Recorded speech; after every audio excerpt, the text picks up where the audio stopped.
We have a driver trapped. I need fire here now.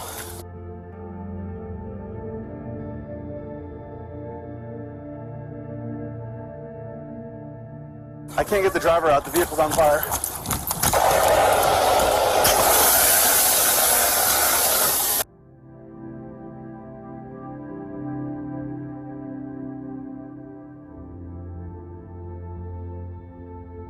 Started trying to keep that fire down. Spray this, spray this.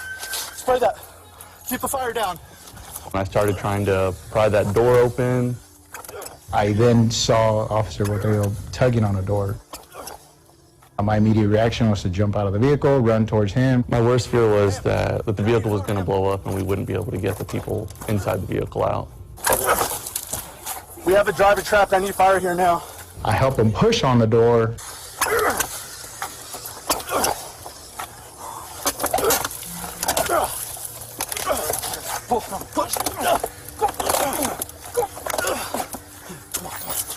And whenever we have the door, far enough open, he comes around me and then we just start pulling her out.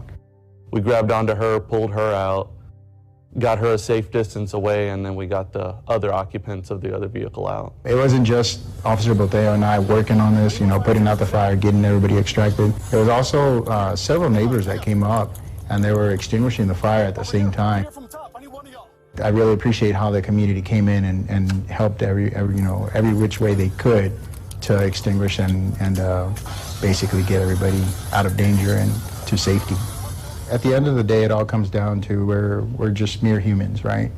We're just wearing the uniform. It's a duty we take, but we're here because we love our community, want to take care of everybody else, along with our partners, and making sure everybody's safe.